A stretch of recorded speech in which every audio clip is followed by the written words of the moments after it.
Adding fonts in Webflow seems simple, but there's a right way to do it. One that keeps your site fast, and the default way that quietly slows everything down. So here's how to add fonts in Webflow the proper way. When you use Google's fonts integration, your site has to call out Google servers every single time someone loads your page. That's an extra DNS lookup, an extra connection, an extra round trip before a single letter shows up on screen. It also blocks rendering, so your visitor sits there staring at a blank page while Webflow waits for Google to respond. And on top of that, Google serves fonts in formats that aren't always the most compressed option available. The fix is simple.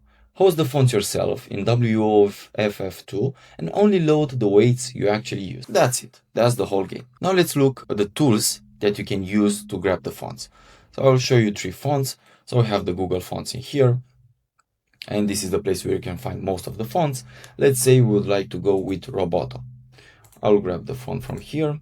But by doing this, Google will give me the TTF format fonts, which are pretty heavy in size. So these are not the right formats that we want to use. But this is a good place to see visually how the font looks like. And then we have this other tool, which is Google Web Font Helper. And in here you can find the WOFF2 format that we need.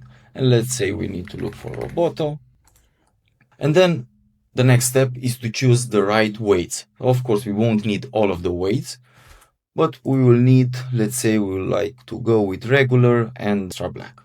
I'll grab these two, I'll download them. And now let's quickly look at the differences in sizes. So I will now open the Roboto font that I downloaded from Google Fonts.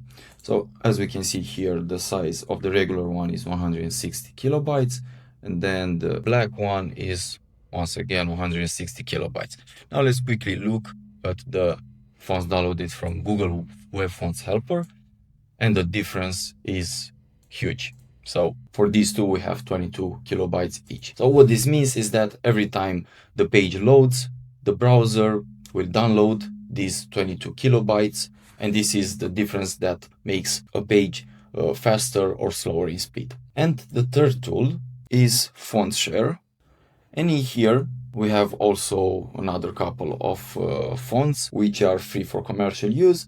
And let's say we would like to go with Satoshi, and let me quickly open it. And the cool thing about this tool is that it also provides the other formats, not only the TTF. So if you look at the web formats, fonts, and then also open the TTF, as we can see here, we have 127 kilobytes. But if we are to only download Satoshi Bold, let's say, or medium, we would have only 27 kilobytes. And on top of that, another font weight, and that's it. Let's now go back to Webflow and upload our fonts. So in here we have the custom fonts. Let's quickly upload. Right, so I've just uploaded my regular font, so I'll rename this. Okay, then I need to set a fallback in case this font fails to be loaded. Arial, upload font file. Now I'll grab the next font. Okay. I'll rename this once again. And this is it. That's the proper way to add fonts in Webflow. Self-hosted, WOFF2, and only weights that you actually need. It's a small change, but it's one of the easiest performance wins available. Faster load times, a better lighthouse score, and a stronger signal to Google for rankings. Follow more for Webflow tips that actually move the needle.